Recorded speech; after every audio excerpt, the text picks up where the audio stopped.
Hey everyone, welcome to another episode of No Title Needed, right here at the beautiful Feinstein's Cabaret at the Hotel Carmichael in Carmel, Indiana, USA. I am Cynthia Collins. And I am Scott Osborne. We are your co-hosts. We sure are. Better believe it. Every week. Every Monday. Happy Monday. And today our guest is the remarkable Nancy Heck. Nancy, welcome. Thank you. Thanks for having me. How you been? Great.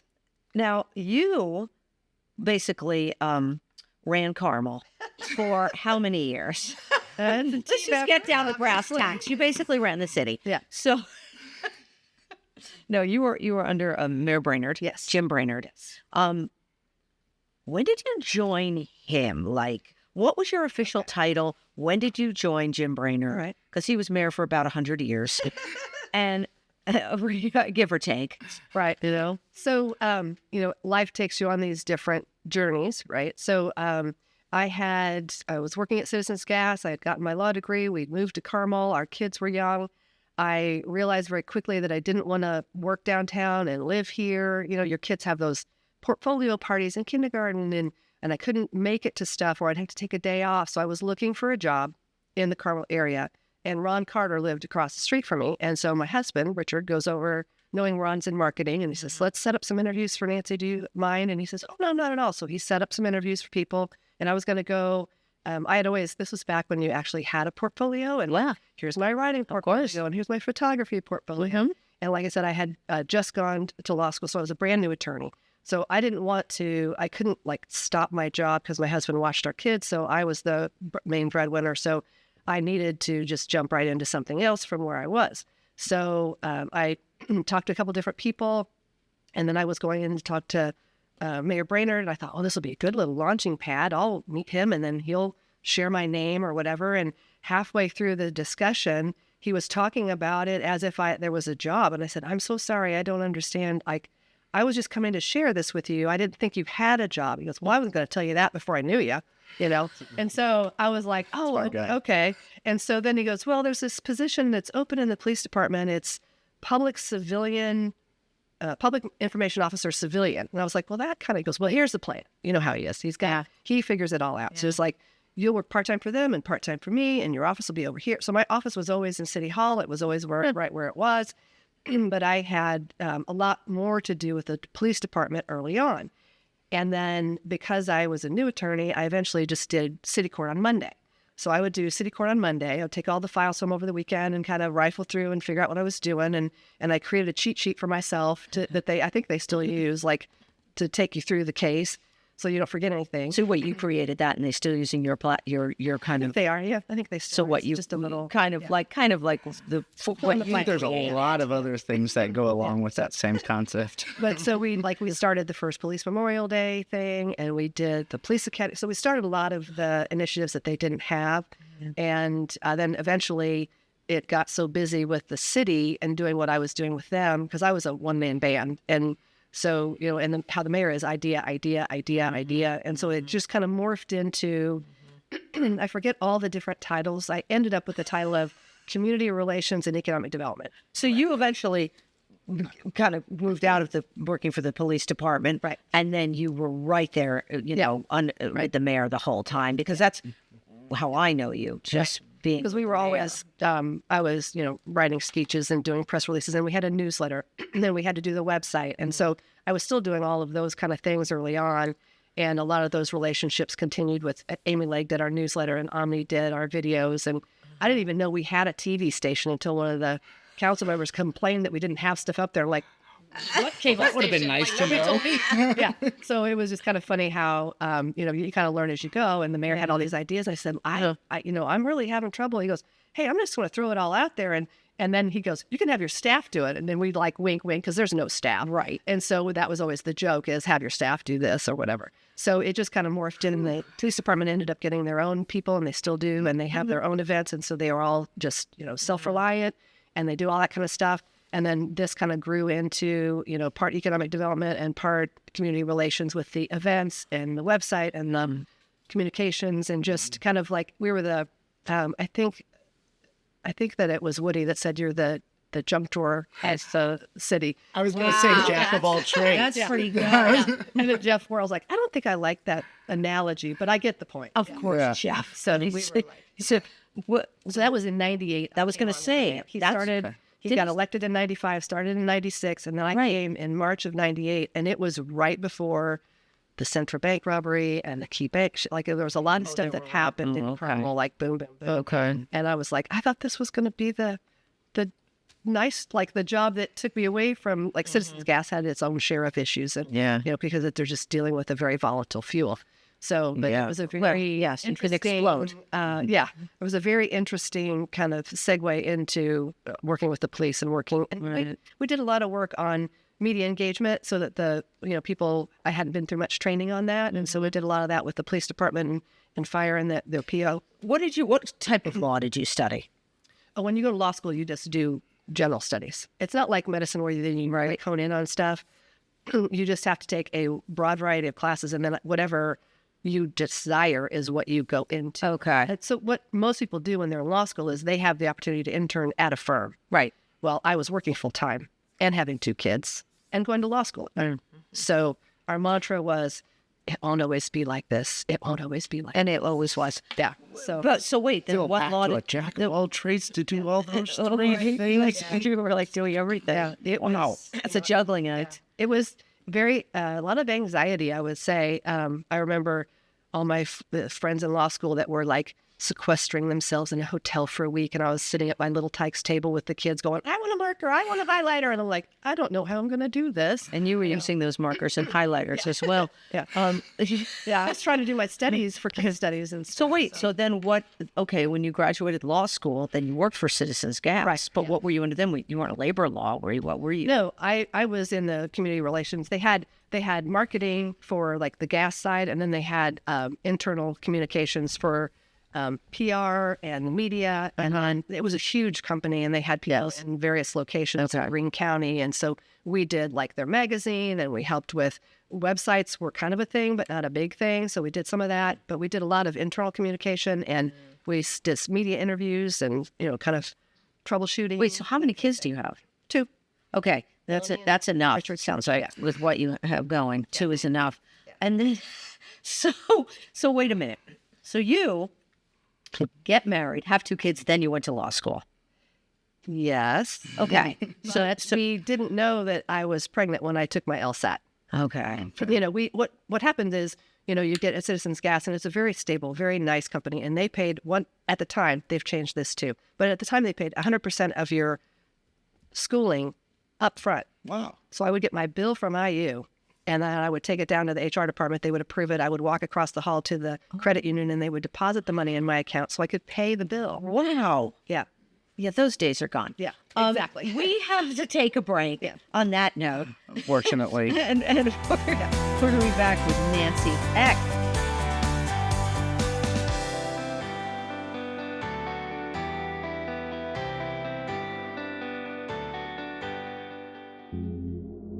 I'm Randy Sorrell.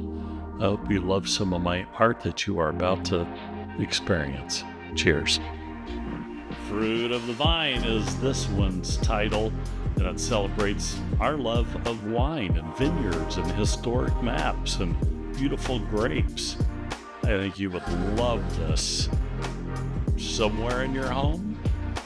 If you dig music, especially jazz or blues and small nightclubs or even the Palladium, you're really going to enjoy this rhythm and blues oil paintings. Just absolutely captures the character and the vibe of being in one of those fun clubs.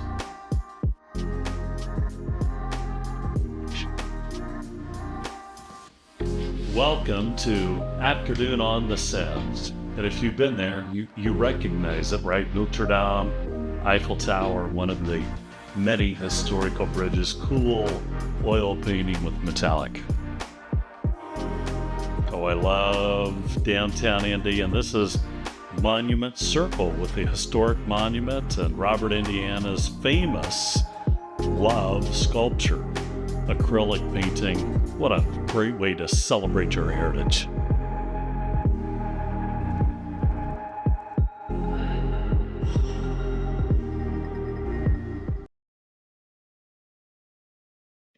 Hey, everyone. Welcome back to No Title Needed with our guest, Nancy Heck, ex-mayor of Carmel. I'm kidding. She wasn't. But she I'm gonna be checking their notes. Exactly. What? They have their information absolutely incorrect. But you worked with Jim Brainard, and you basically were running, oh my God, Anything he asked me to. Yeah, I know. You really did so much. But I mean, And the main development to get it to where it is right? now. Like, look at Carmel now, and all the years you were with him. But in 98, when it like 40,000 people. Yeah, 36, something like Yeah, that. 30s. to be in around 200. Yeah, I don't know if it's 200, but when we topped 100,000, we're like, oh wow, It's really in big. a city. it has grown. Yeah. Even since I've been here. Yeah. Which it was, the changes are massive. Yeah, Right. yeah. It was very exhilarating and it was challenging, but it was fun. Well, the outcome is, it's always hard.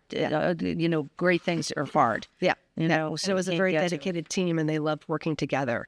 That's It good. was a lot of creative thinking, and the mayor definitely had his visions and his ideas, and he was a student of history, and so he knew, like literally, what makes a great civilization, like to its core, and he knew that culture and art needed to be a big part of that. Thank goodness. But he also, Right. because he was an attorney, Yes, I know. and he knew the law, so he would say, get book number whatever, get the code section for this, and we would literally look through it and go, this is why we can do this. And so it was very dedicated and very just such a Renaissance man. He had so many things going on and knew so many parts of life, and and just was in it for the right reason. He wasn't there to make Mayor Brainard a more popular person. He was there to create a place. Yeah, because he wasn't with everyone. I mean, some people hated those changes. Some people who lived here for years Yeah. did not like the direction Carmel was going. It's too much. We can't build apartments. It's gonna.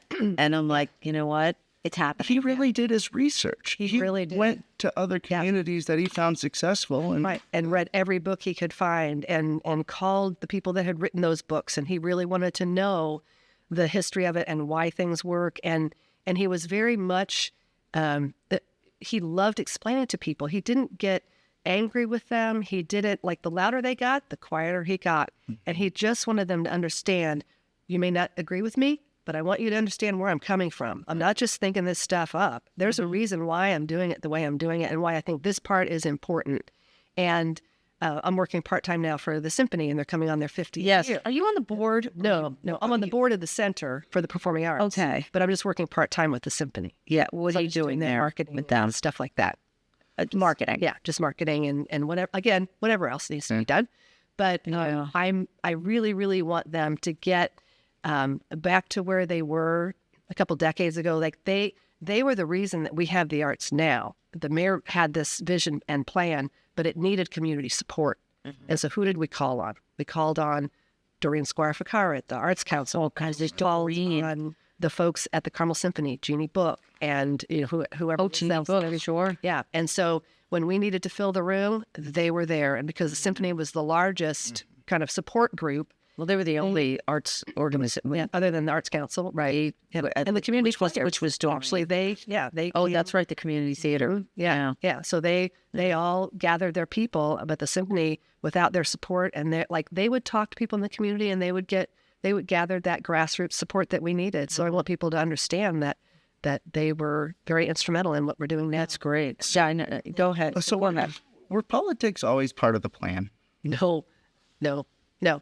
I really didn't have a plan. I was the kid in summer colleges, like working at camp and finding a horse camp, or I did Metro Dade Parks in North Miami Beach. So that's how serious I was in school. I started as an art major. I've always loved art and working with my hands and things like that. And then at IU, I was sitting in 4 hours of class time getting 1 credit, and everybody else was going home or going out for the weekend, and I'm still sitting in class till 4:30 on Friday, and there's got to be a better way. Right. And so that I thought, I loved photography. The journalism school had a better darkroom. That's all it took for me to switch to journalism.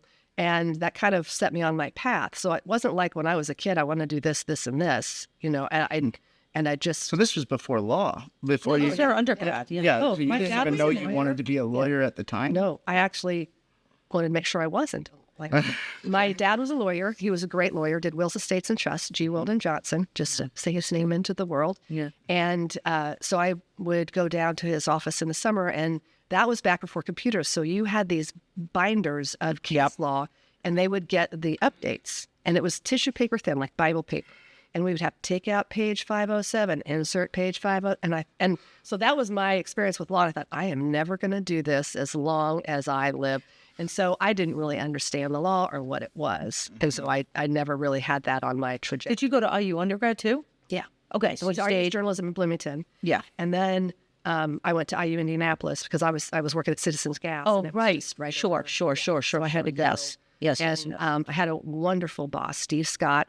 And we made a deal that, because the first year of law school at night, you go they just say, here's your classes, you go to these. And so you just go all 4 nights. They didn't have Friday night, but Monday through Thursday, excuse me, that you went to whatever they told you to go to. And then you could have some choices after that first year. So I thought, if I could go over during lunch, then if I go 2 times during the week for lunch, then I only had to do 3 nights. I only got 2 nights free. So he would let me go over for lunch, and then I would just stay later that night. And so he basically helped me in that way. You sometimes, and I'm sure you must, look back and you're like, my God, I did all that. I did it. Like, It seems crazy. how did I do it? Well, it's so crazy and nuts. Yeah. I did it. If somebody had told me, You did it. hey, here's what you need to go out and do, I'd say, I can't do that. I can't do that. And then when you take it in these little bites, like I remember when, I was at Citizens Gas, they can pay for schooling. Well, I'm not good with numbers, so let's do law degree, And it was amazing when I got into it, how much it was like journalism, because you study case law. You're reading constantly. You're reading, you're understanding the story. You're reading and so much. You're not supposed to make an opinion, but you do have kind of an idea of which side is right and wrong. And so when you're in journalism, you have to very quickly learn somebody's story, figure out the points you're going to make, and share that story in a coherent fashion that other people can understand. And I thought, wow, this is really a lot like journalism. Yep. And so Do you still fool around with photography? all the time. Oh, Yeah. God. Yeah. I didn't even know that. So, I kind of started on that vein. And so when I was at school for the little local paper, I wrote and did photography. And then I freelanced for 9 years, and I worked for USA Today, and I was the photo director at the State Fair. I started being a photographer at the State Fair. Then they hired me to be a photo director back when you had like a dark room, and a press room. You had to do all that. I hired like 16 kids and had to assign them. Again, like if you told me like, hey, do this, I'd be like, oh, that's impossible. And you do it and you're like, oh my God, I can't believe I did that. And so the person that sold me the paper, the Kodak paper, that rep, also repped at the track. And so he says, hey, Ron McQueenie at the 500 needs somebody to help him run the office when he goes to other races. He'd like to, I think you guys should meet. So he introduced me to Ron McQueenie at the track. And then I started doing track photography when it was the month of May, like all 30 days. And so nice. I got to do that. You must have some great shots. Oh, I can't see. Do you put them up in your house? Do you put any of your I shots just had up? one. I had one that that Kodak itself picked as a prize winner. And they actually put it on this, it was new technology back then, but it was a beautiful shot. And they took it to their trackside suites around as a thing. And it was Phil Kruger. You get assigned 5 pits on race day. Ron McQueenie puts the gals in the pits so they're not out in the snake pit.